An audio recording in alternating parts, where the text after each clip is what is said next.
Көптен күткөн финалдык El Clasico мыкты беттеш деп айтыш кыйын болуп калды. Анткени баары билгендей эле Real Madrid бул жолкусунда да Барселонага туруштук бере алган жок. Оюндун баштапкы мүнөттөрүндө Килиан Мбаппе эсеп санын ачып, каймак төстөлөрдү алдыга алып чыкса, 22-мүнөттө Ламин Ямаль, 36-мүнөттө Роберт Левандовски, 39-мүнөттө Рафинья, 40+10-мүнөттөрдө Алехандро Балде. Ошондой эле Рафиня дагы экинчи бөлүмдө өз атын экинчи ирет таблого жаздырып, Реал Мадридти биринчи бөлүмдө эле тынчтып салды. Экинчи бөлүмдө мүмкүнчүлүктөрдөн калбаганын билсе дагы, Реал күйөрмандарды аягына чейин комбин кылабыз деген ой менен аягына чейин көрүүгө аракет кылып жатты. Албетте, ал нерсеге Войцех Щесни дагы себепкер болуп калды. Анткени 56-мүнөттөрдө Мбаппеге каршы оюн эрежесин бузуп, кызыл айып кагаз менен оюндан четтетилди. Ушундан соң Родриго шедевр гол жаратты. Аны тосууга Иньяки Пеня дагы жетише алган жок.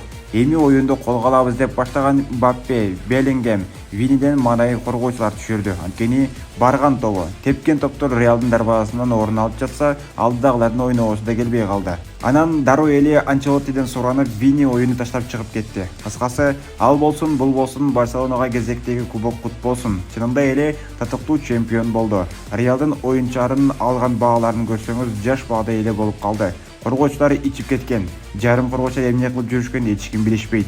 Байкош Мбаппенин El Clasico'догу эң мыкты оюн болсо, Реалдын эң начар оюну болуп калды чынында.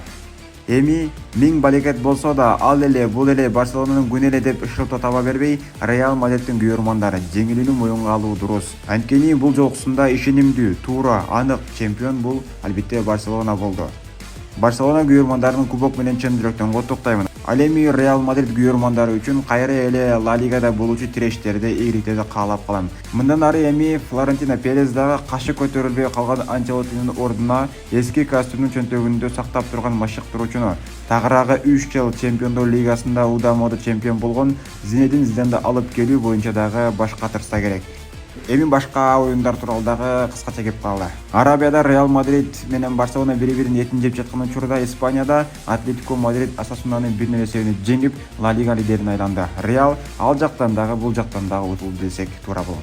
Англия кубогунун 3-баскычында Тоттенхэм ишенимдүү жеңиш менен кайтса, Арсенал Манчестер Юнайтедке пенальтилер сериясында жеңишти тартырып жиберди. Чынында бул жылы Арсеналга ишенип болбой калды. Манчестер Сити болсо Хусановдун өткөнү майрамдадыбы айтоор Солтфорд Ситини 8-0 утуп алды.